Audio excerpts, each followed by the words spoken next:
وبركاته. الحمد لله نحمده ونستعينه ونستغفره ونؤمن به ونتوكل عليه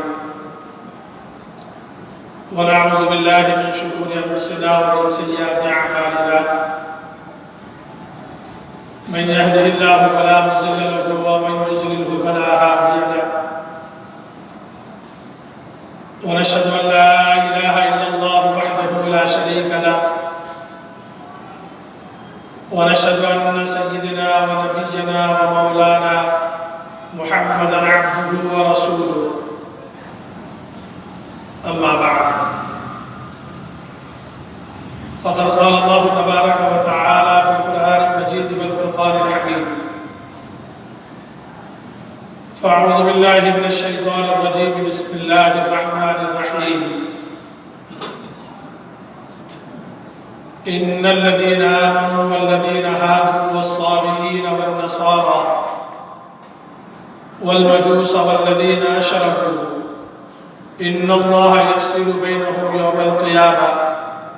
إن الله على كل شيء شهيد. قال الله تبارك وتعالى في موضع آخر: إنما المؤمنون إخوة فأصلحوا بين أخويكم واتقوا الله لعلكم ترحمون. صدق الله العظيم. قال النبي صلى الله عليه وسلم: الكفر كله ملة واحدة، أو كما قال عليه الصلاة والسلام. محترم حضرات، اللہ جل جلالہ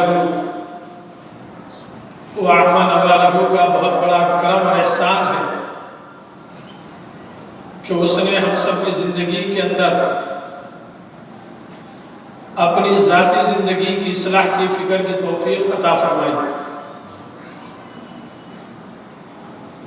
اس وقت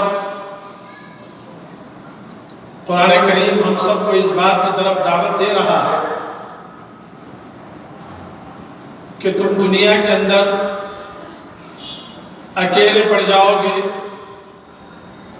دنیا کی پوری قومیں یکجا ہو کر، اکٹھا ہو کر تم سب کو مٹانے کی کوششیں کرتی رہیں گی اور تم سب کو مٹایا جانے کی تدابیر کرتی جائیں گی، لیکن ان تدابیر کو ناکام کرنا یہ ہماری ذمہ داری ہوگی. قرآن کریم جہاں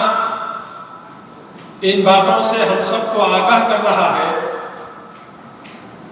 اسی طریقے سے دوسرے باتوں کی طرف ہم کو توجہ بھی دلا رہا ہے اور یہ کہہ رہا ہے کہ ایک مسلمان دوسرے مسلمان کا بھائی ہے، ایک مومن دوسرے مومن کا بھائی ہے. تو زندگی کے اندر ایمان کے خاطر، ایمانیات کے بلبوتے پر اپنے اور اپنے بھائیوں کے ساتھ اچھے تعلقات کو وابستہ کرو.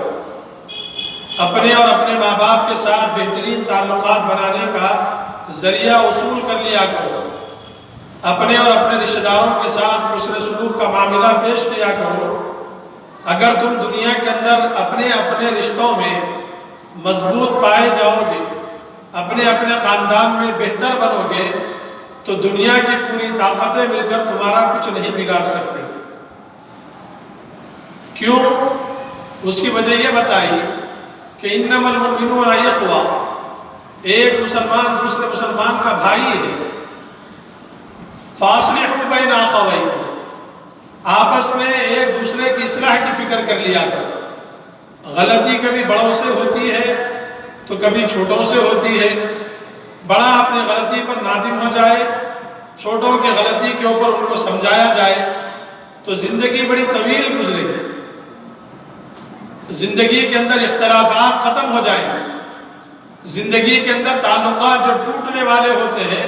وہ تعلقات جڑ جانے کی طرف متوجہ ہو جائیں گے. اس وجہ سے وہ غلطیاں اپنے آپ نادم اور شرمندہ ہونے کی وجہ سے تعلقات مضبوط اور استوار ہو جاتے ہیں۔ جب یہ دو باتیں ہم کو سمجھ میں آئی تو ہم ہمیشہ اس بات کا خیال رکھنا چاہیے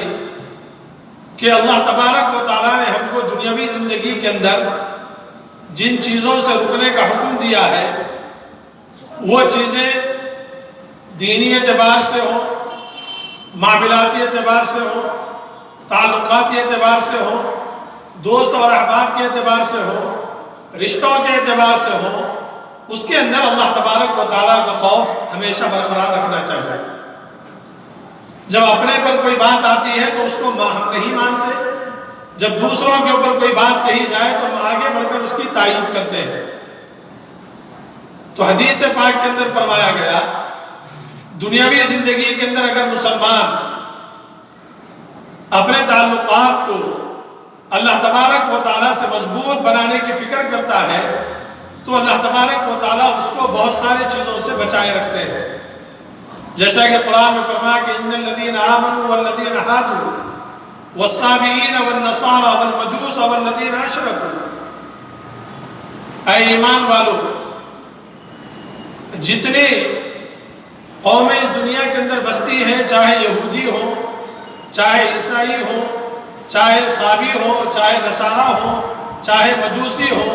چاہے بت پرست ہوں، چاہے آتش پرست ہوں، والذین اشرکوا، یہ سب کے سب ایک ہیں۔ جب یہ بات ہم کو معلوم ہو گئی، دنیا کے اندر ایمان والوں کو چھوڑ کر جتنی مذہبات اور جتنی قومیں بستی ہیں وہ سب اکٹھا ہو جاتی ہیں اور وہ سب اپنے آپ کو اس بات کا مستدعی کہلاتے ہیں کہ ہم سب اکٹھا ہیں اور ہم سب ایک جڑ ہیں، تو حدیث پاک میں فرمایا کہ الکفر کلہ ملۃ واحدہ، چاہے وہ یہودی ہو، چاہے عیسائی ہو،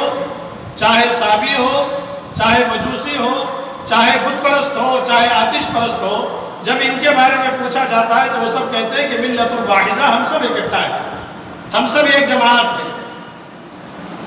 ہماری عبادت کرنے کے طریقے الگ الگ ہیں، ہم وہ جو جن کو مانتے ہیں ان کو ہم نہیں مانتے، ہم آگ کی پرستش کرتے ہیں یا سورج کی پرستش کرتے ہیں، لیکن مذہبی اعتبار سے ہم الگ الگ ہیں، لیکن جہاں جماعت کی بات آتی ہے تو ہم اکٹھا ہو جاتے ہیں۔ والذین اشرکوا، ہم سب مل جاتے ہیں۔ تو اللہ تبارک و تعالیٰ پوچھتے ہیں کہ انما المؤمنون اخوۃ فاصلحوا بین اخویکم، تو پھر یہ مسلمان آپس میں ایک کیوں نہیں ہوتے ہیں؟ ہم سب یہ کہتے ہیں کہ ہمارا قرآن ایک ہے، ہمارا اللہ ایک ہے، ہمارے آخری نبی ایک ہے، ہمارا مذہب ایک ہے، تو جب ہم سب ان سب باتوں پر جڑ جاتے ہیں تو ہم سب بھائی بھائی بننے میں آپس میں ایک دوسرے سے الگ کیوں ہوتے ہیں؟ تو قرآن نے اس کو یوں فرمایا ان اللہ یفصل بینہم یوم القیامہ، قیامت کے دن اللہ تبارک و تعالیٰ ان سب فرقوں کے درمیان میں فیصلہ کر دے گا کہ کون حق پر تھا، کون جھوٹ تھا، اور کس کے اندر کتنی سچائی تھی اور کس کے اندر کتنا جھوٹ بھرا ہوا تھا۔ یہ سب چیزیں اللہ تبارک و تعالیٰ قیامت کے دن ثابت کر دیں گے۔ لیکن ہمارا معاملہ کیا ہے؟ ہم اسی دنیا میں بیٹھ کر فیصلے کر لیتے ہیں کہ یہ صحیح ہے، ہم غلط ہیں، ہم غلط ہیں تو وہ صحیح ہے۔ یہ فیصلہ اللہ تبارک و تعالیٰ نے فرمایا کہ قیامت کے دن میں فیصلہ کروں گا، ان اللہ علی کل شیء شہید، ہر چیز کے بارے میں مجھے جانکاری ہے، میں سب چیزوں کو الگ الگ کر کے بیان کر دوں گا۔ اب یہ بات ہم کو معلوم ہو گئی، ہمارے اٹھنے بیٹھنے کے تعلقات الگ ہیں،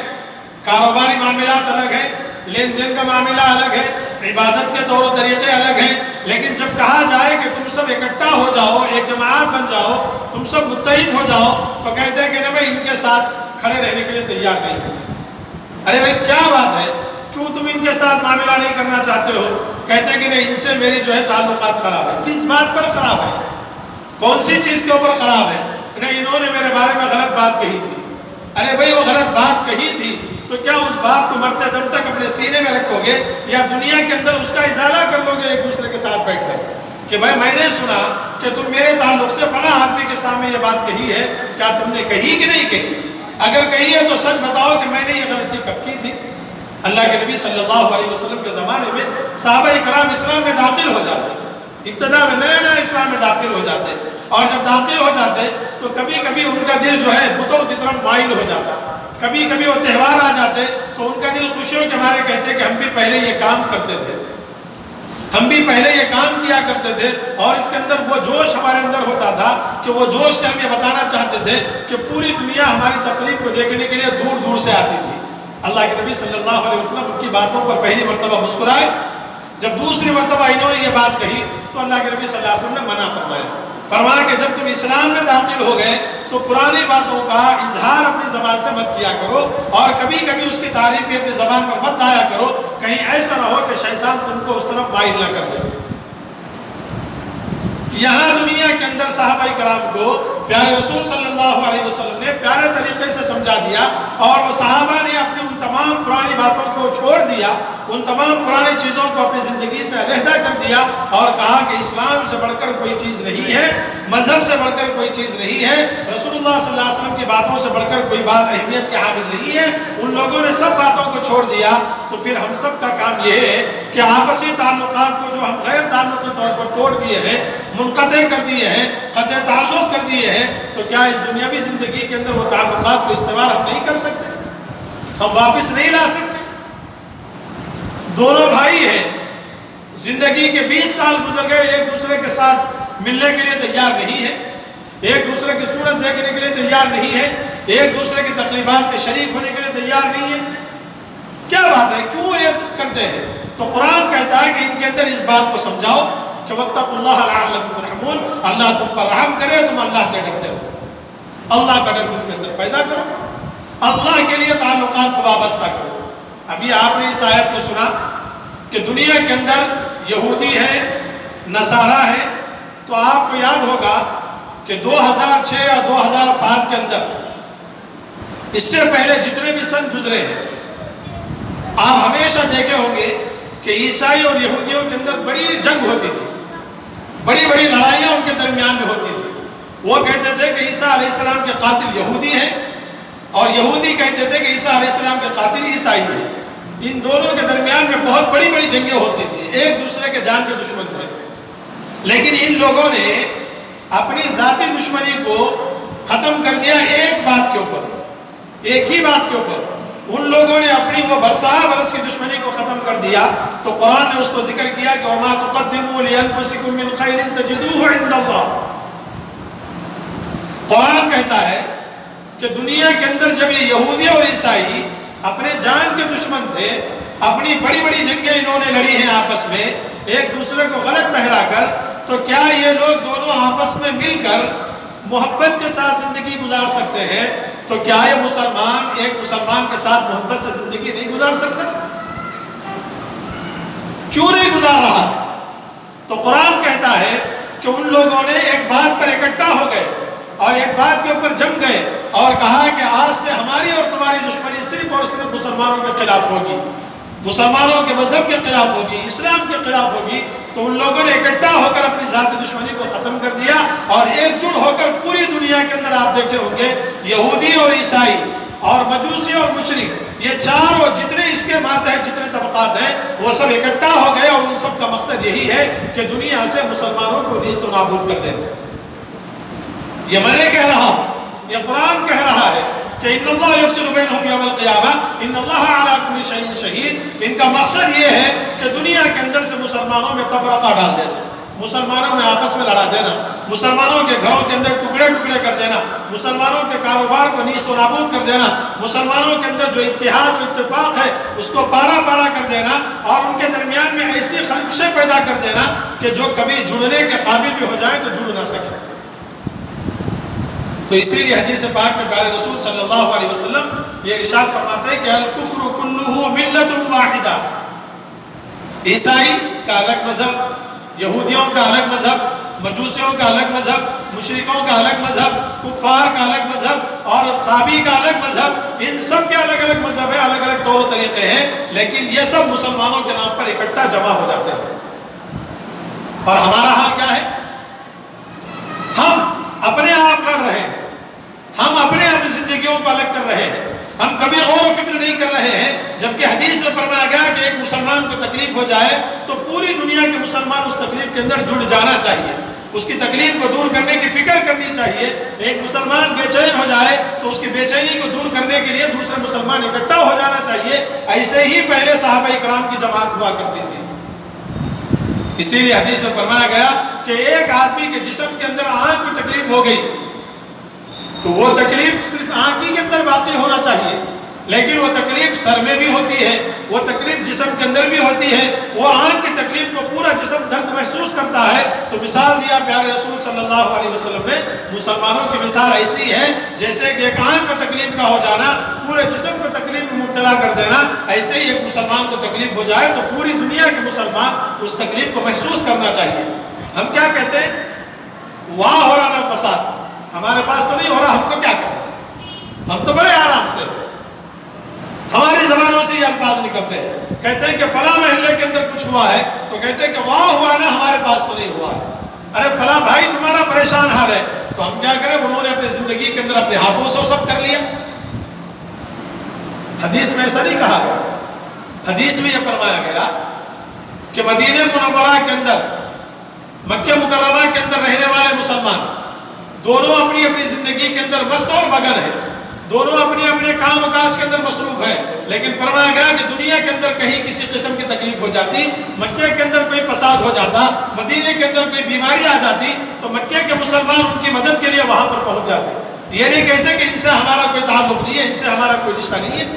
وہ کہتے تھے کہ ایمان کے رشتے کے بلبوتے پر وہ اکٹھا ہو جاتے اور کہتے کہ ہم سب ایک ہی ہیں، جس کے لیے کہتے کہ ہم ان کی مدد کرنے کے لیے پیش ہو جاتے ہیں۔ حدیث پاک کے اندر اللہ کے نبی صلی اللہ علیہ وسلم نے صحابہ کو سمجھایا، فرمایا گیا کہ قیامت کے قریب ایسا ہوگا، قیامت کی نشانیوں میں سے ایک نشانی بیان کی اور فرمایا کہ قیامت کے قریب یہ حال ہوگا کہ پوری دنیا کے لوگ مسلمانوں کو نوالا بنا بنا کر چبائیں گے۔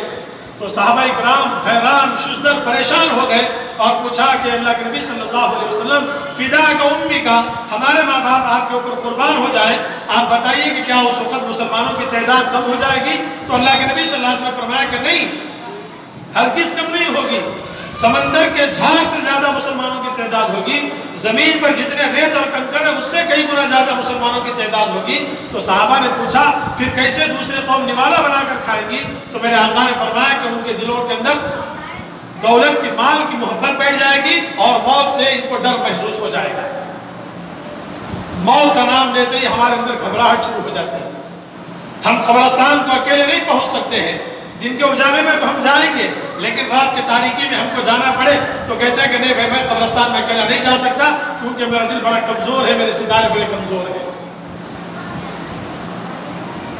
اللہ کے نبی صلی اللہ علیہ وسلم کی اس بات کے اوپر غور کرو، تعداد میں ہم کم نہیں ہیں، لوگ ہم کو کم بتا رہے ہیں، دنیا کا کوئی خطہ ہم کو ایسا بتا دو کہ جہاں کوئی مسلمان نہ ہو،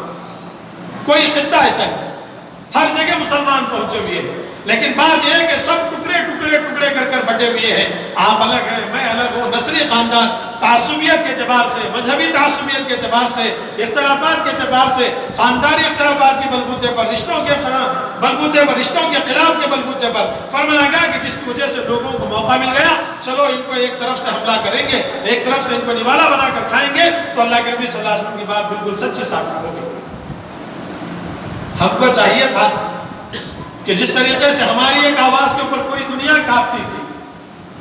ہم جہاں قدم رکھتے وہ زمین خالی ہو جاتی تھی، ہم اگر جنگل کے اندر داخل ہو گئے تو جنگل کے درند اور پرند اور جانور اپنے اپنے بچوں کو لے کر ہمارے لیے وہ جنگل خالی کیا کرتے تھے، تو کہاں ہے وہ مسلمان کا ایمان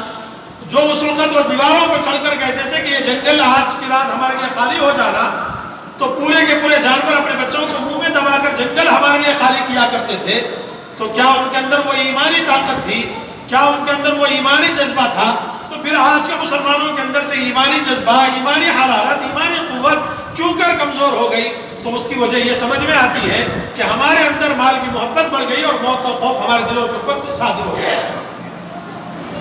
ہم موت کا نام لیتے گھبرانے لگے۔ اگر ہمارے پاس رات میں کبھی فون آ جائے 2 بجے کے بعد جب ہم سونے لگے، ہیبت کے بارے ہم پہلے اس کو اچھی طریقے سے دیکھتے ہیں کہ کس کا نمبر ہے، اور دیکھنے کے بعد کہتے ہیں کہ جان دو میں اس کو رکھ دو، دوسری مرتبہ جب آتا ہے تو بڑی ہمت کر کے اٹھاتے ہیں اور کہتے ہیں کہ فلاں کا انتقال ہو گیا تو ہیبت کے مارے پوری رات نیند نہیں آتی ہے، بے چینی کے عالم میں ہماری نیند اڑ گئی۔ اور ہم دوسرے دن جب وہ ہم سے ملتا ہے تو اس سے کہتے ہیں کہ بھئی کیا بات ہے کہ رات میں بولنے کی کیا ضرورت تھی، فجر کے بعد بھی آپ اطلاع دے سکتے تھے۔ کیونکہ موت ہمارے لیے ایک عجیب چیز بن گئی ہے، ایک انوکھی چیز بن گئی، اور ایک ایسی چیز ہو گئی کہ کبھی دنیا کے اندر نمودار ہم نے دیکھا نہیں، کبھی ہمارے ساتھ ایسے تعلقات ہوئے نہیں، اور کبھی ہم نے موت کو قریب سے دیکھا نہیں۔ ہم نے جب بھی سنا تو دور سے دوسروں کی زبانی سنا کہ فلاں کی موت واقع ہو گئی اور فلاں جو ہے اس حالت میں دنیا سے رخصت ہو گئے، لیکن جب ہم پر گزرے گی تو اس وقت ہم کو محسوس ہوگا کہ موت کتنا میٹھا جملہ ہے، موت کتنا میٹھا جملہ ہے۔ اسی لیے رسول اللہ صلی اللہ علیہ وسلم فرمایا کہ موت کو یاد کر لیا کرو۔ کیسے یاد کر لیا کرو؟ فرمایا گیا کہ قبرستان کو جایا کرو اور قبر کے سامنے کھڑے ہو کر سوچ لیا کرو یہ بھی آدمی دنیا کے اندر تنتناتا پھرتا تھا، دنیا کے اندر کام و کاج کرنے والا، اہل و عیال کے ساتھ زندگی بسر کرنے والا، بیوی بچوں کے ساتھ رہنے والا، دوست و احباب کے ساتھ تعلقات وابستہ کرنے والا، رشتوں کے ساتھ استوار کرنے والا، وہ اکیلا آج قبر کے اندر پڑا ہوا ہے۔ کل میرا بھی یہ حال ہوگا۔ یہ اگر تم یاد کرتے رہو گے تو موت کا خوف تمہارے دلوں سے نکل جائے گا۔ ہم نہیں جائیں گے قبرستان، ہم نہیں جائیں گے۔ ہفتے میں ایک مرتبہ، وہ بھی والد کے ڈانٹ اور ڈپٹ کے اوپر، بچے زبردستی کرے تو پھول کا 5-10 روپے کے پھول لے لیا اور اس وقت پہنچے تو پہنچے، نہیں تو کسی دوسرے بھائی کہے کہ میاں تم یہ جمعہ چلے جاؤ، اگلے جمعہ میں چلے جاؤں گا۔ بانٹ لی ہم نے۔ ہماری زندگیوں کے اندر یہ جو فکر ہونی چاہیے تھی کہ ایک ہمارا دل کا ٹکڑا جو ہمارے ساتھ اٹھنے بیٹھنے والا ہم سے جدا ہو گیا، تو کم سے کم اس کے پاس جا کر اپنی موت کو ہم یاد کر لیتے تو ہم کو محسوس ہوتا کہ دنیا کے اندر رشتے کتنے بڑے مضبوط ہونے چاہیے، دنیا کے اندر کس طریقے سے مذہب کے اوپر ہم کو چلنا چاہیے، کتنا زیادہ دین کے اوپر وابستہ ہم کو ہونا چاہیے، اور ایک دوسرے سے تعلقات کو کیسے استوار کرنا چاہیے، ایک دوسرے سے معاملات کس طریقے سے کرنی چاہیے، یہ چیزیں ہم کو معلوم ہو جاتی